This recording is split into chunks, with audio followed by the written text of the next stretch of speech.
And yeah, again, I need to shout out. I wasn't surprised how much I loved his role here or like how much I loved his performance because he's a legend for a reason, right? But man, the writing of the script plus his performance just enhanced this character so much. Hello, thank you for joining me here at Why the Book Wins, where I compare books with their movie adaptations. My name is Laura, and today I am talking about Double Indemnity by James M. Cain. Originally published in 1936, it was published serialized, and then it was later published in an actual book. And I'm comparing it with the movie directed by Billy Wilder, which was released in 1944. And this won a book versus movie poll that I posted, so the theme was Old Hollywood Noir. And I post book versus movie polls every month. The one for November actually just ended, so it is too late to vote on that one now. The theme was Stephen King.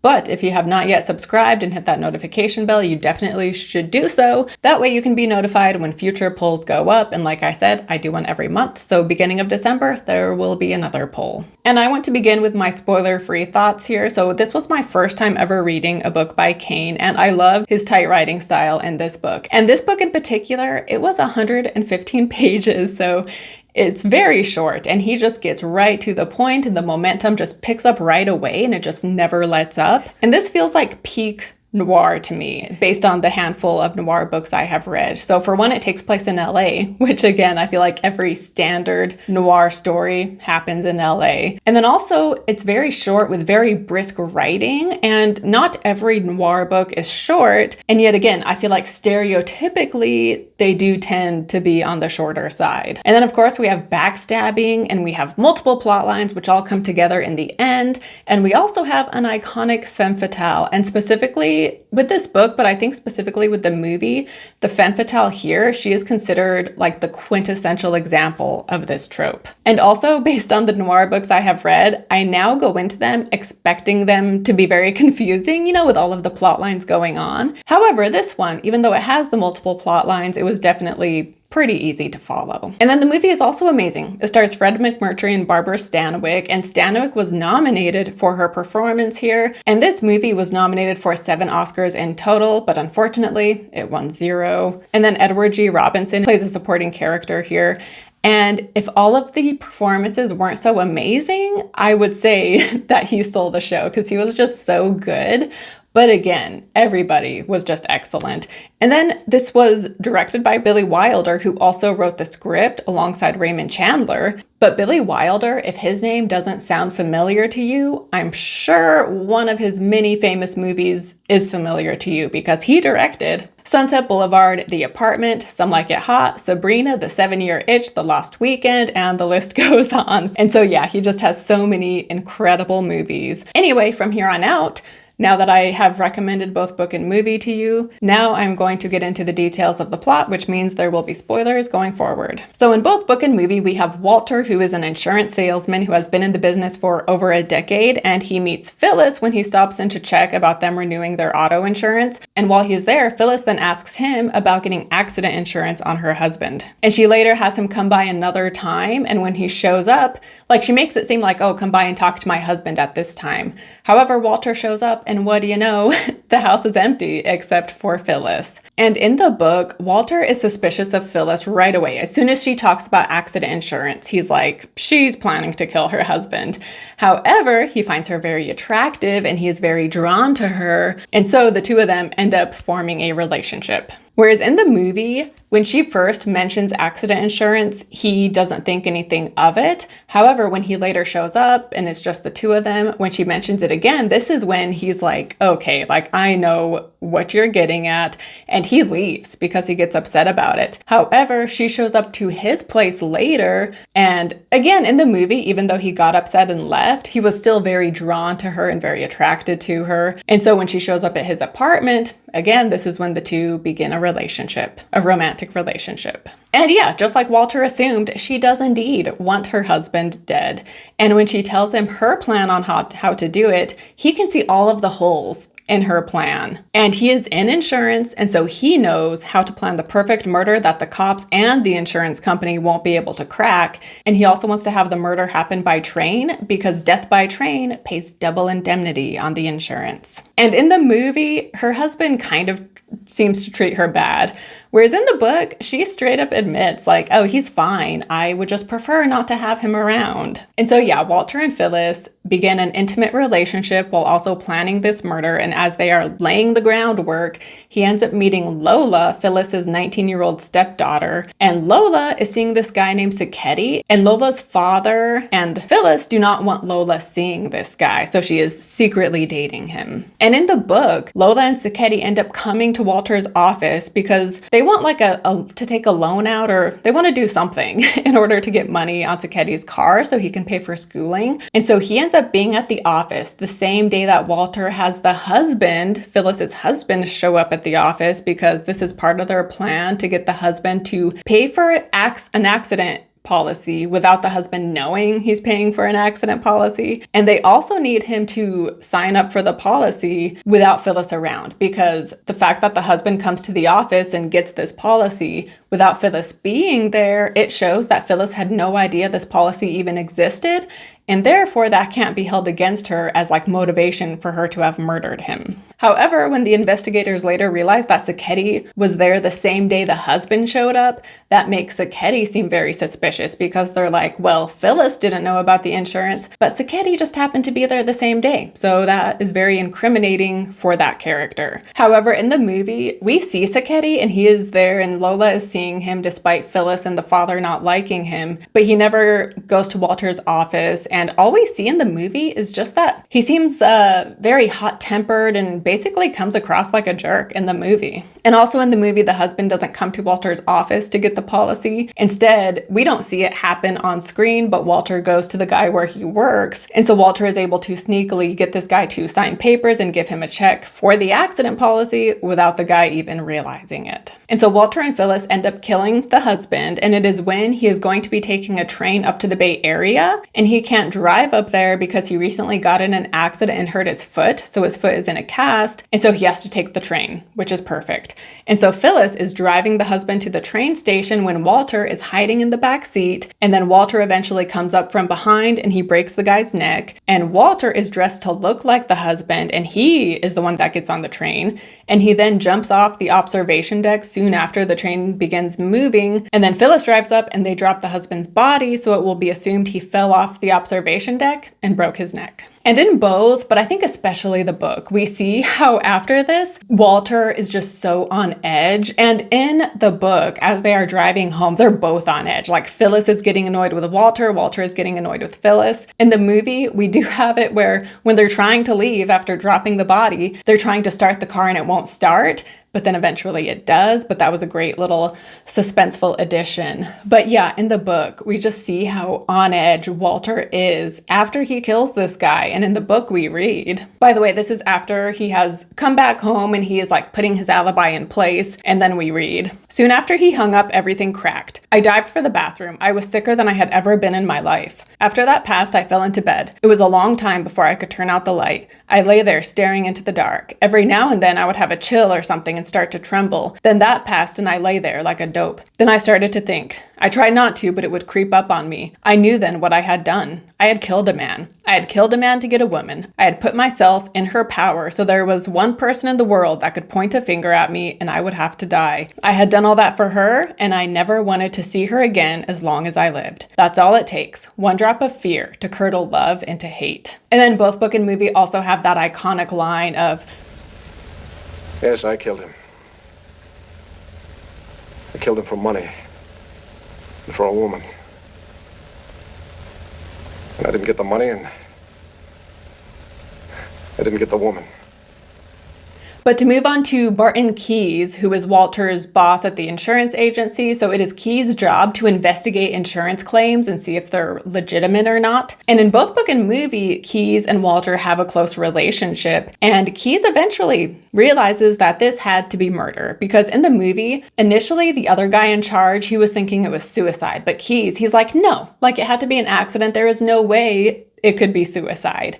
However, over time, something inside him tells him that something is wrong, and he realizes that it wasn't suicide, but it had to be murder. And what tips him off in both book and movie is the fact that the husband hurt his foot and had a cast, and yet he had just filed accident insurance, and yet he didn't do anything about it when he hurt his foot. And so that just doesn't add up. And again, that's what clues Keys into the fact that it had to have been murder. And eventually, in both book and movie, Keys, he figures it all out. Like, he's telling Walter how he thinks they committed this crime.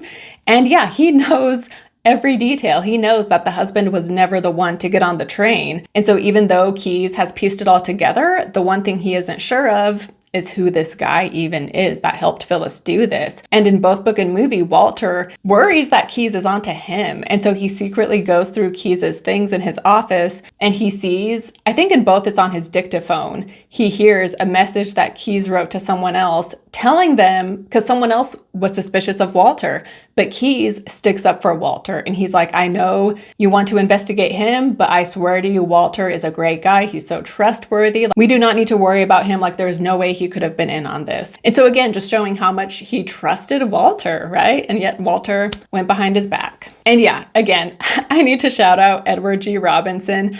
I wasn't surprised how much I loved his role here, or like how much I loved his performance, because he's a legend for a reason, right? But man, the writing of the script plus his performance just enhanced this character so much. And in the movie, we hear how he was engaged to be married, but then he found out some things about his fiance that made him question her character, and so he called it off. And we see that his job makes him suspicious of everybody, just as it has kind of desensitized Walter in some ways too. Like, they're both always trying to see how someone could be trying to pull a fast one. And so they have therefore kind of lost faith in humanity. And plus, Walter trying to figure out whether someone is being legit when they buy an insurance policy, that has him thinking like, how could someone actually pull one over on the insurance company, right? And so he's already thinking these thoughts before he even meets Phyllis, right? Like, he's wondering like, how would I do it in a way where I wouldn't get caught? And then in the movie, we also have Walter constantly being the one to provide a light to light Keys's cigars. And then in the end of the movie, Keys is the one who provides a light for Walter's cigarette. And then also the exchange they have in the very end, like that final line is just so good, but I will save that for later in the video. But I do just want to acknowledge the dialogue right now, because in the movie, we just have so many great bits of dialogue, and there's also so much subtle humor too. Like, there's a part where Keys is talking about a witness and he says, his name was Jackson, probably still is. And then the Jackson character comes in to be questioned, and he was hilarious. And then in the end, Walter is talking to Keys after Keys knows everything. And Walter's like, go ahead and give me your speech. And Keys just says, Walter, you're all washed up. And then Walter is like, well, at least it was short. And also the dialogue between Walter and Phyllis when they first meet was so good. Like, their banter and just the performances of these two actors was just spot on. And like, this movie had me hooked the instant the two of them make eye contact. And Walter, he makes a pun about like, oh, I wouldn't want to risk having something happen to you when you aren't covered. And it's a pun because all she has on is a towel. But to move on with the rest of the plot though. So in both, after the husband dies, Lola, the guy's daughter, Phyllis's stepdaughter, she shows up to Walter's office and she tells him how she thinks Phyllis had something to do with the death of her father. And she also reveals that Phyllis had been the nurse to Lola's mother, and the mother died under suspicious circumstances. So she was like, back then, I thought Phyllis potentially killed my mom, and now I think she had something to do with the death of my dad too. However, she has no actual evidence, and Walter, of course, doesn't want Lola getting people to investigate Phyllis because that will just lead them to find out about him. So he is able to convince Lola that she shouldn't bring it up. She has no evidence, she doesn't know for sure, and so she should just let it lie. And in the movie, we see that he then takes Lola out to dinner, and it seems like they kind of start to date, but in the book, he straight up falls in love with Lola because at this point, he can't stand the sight of Phyllis after what they've done. In the book, he tells Phyllis, like, we can't see each other, that way, they won't connect us and we can get away with this murder. And so in order to get away with this murder, we should avoid each other. And so he uses that as an excuse, but he also just doesn't want to see her anymore. And so yeah, he ends up falling for Lola and the two of them date.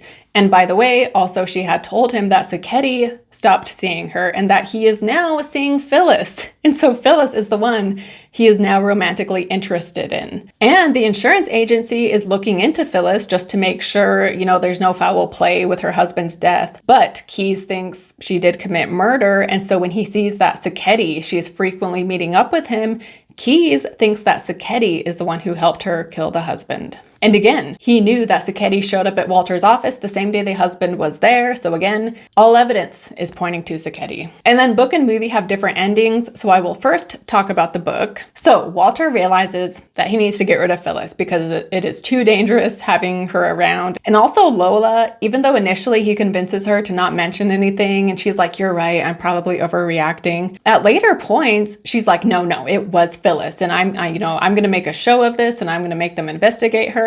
And so just all around, Walter is like, Phyllis has got to go. And so he plans on killing her and pinning it on Sachetti. And so he gets Phyllis to meet him in Griffith Park. However, Phyllis ends up showing up and shooting Walter, and then she leaves. And then Walter, he doesn't die though, and he later wakes up in the hospital, and Keyes is there. And Lola and Sachetti have been arrested, and so Walter, in order to protect Lola, he confesses everything to Keyes. And then later, Keyes buys a steamship ticket for Walter so that he can get away, so that he can get a head start. But Keyes warns Walter, like, I'm helping you get away. However, if you are ever caught, you will be tried and convicted, and I can't save you at that point. But before he sends Walter off on this steamship, he fills him in that Phyllis, she had been a nurse, which we knew, but she worked under Sachetti's father, who had been a doctor. And Sachetti's father, 3 children died under his watch, and this ruined his career. However, the son of the doctor, the Sachetti who is dating Lola,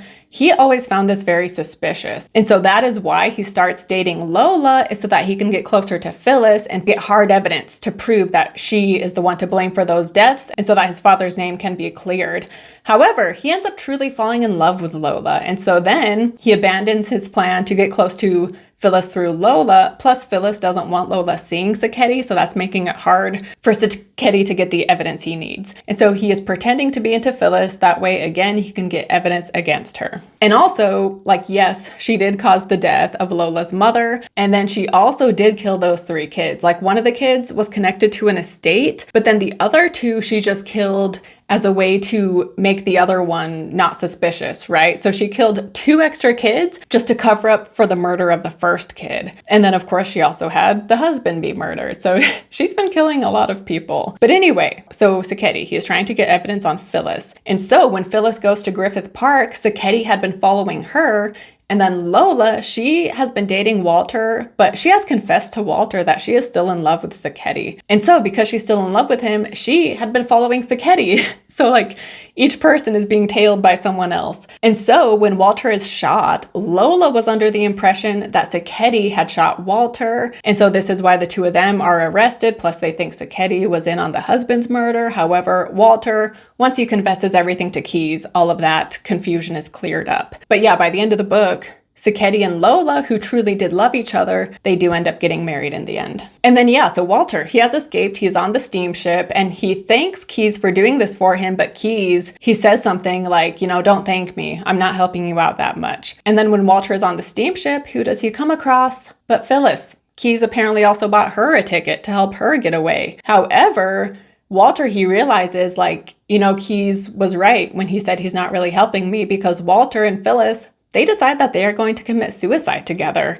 And so they got away with the murder, but did they really? Because they are both going to die in the end anyway. And that is how the book ends. To move on to the movie ending, so again, Walter realizes that he can't keep Phyllis around, so he goes to her house with the intent of killing her. However, Phyllis has her own plans. So Phyllis originally had asked Sachetti to the house because she was going to get Sachetti angry and jealous about Walter and Lola and get him so riled up in hopes that he would go and kill Walter and potentially Lola as well. However, when Walter asks to come see her at the house instead, Phyllis decides that she will just shoot Walter herself. And so that is what she does when the two of them are there alone. However, she shoots him once, but it doesn't kill him, and she doesn't have the heart to shoot him a second time to finish the job. So turns out this Ice Queen starts to melt, but it is at the most inopportune moment because Walter then shoots and kills her. And then when he is outside, he sees Sachetti walking up, and so he tells Sachetti, like, hey, Lola still loves you, go call her, the two of you can be together, which is what Sachetti does. And as in the book, we find out that in the end, Sachetti and Lola get together.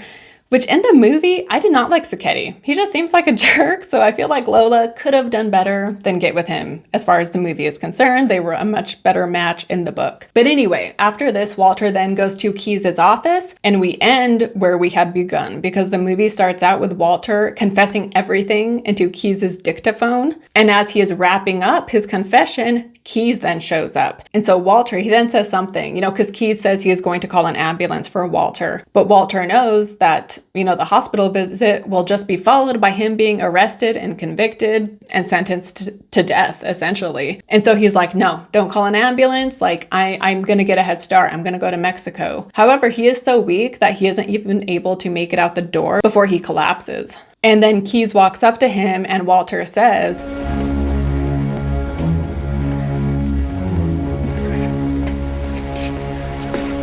how you doing, Walter? Fine. Somebody moved the elevator a couple of miles away. They're on the way.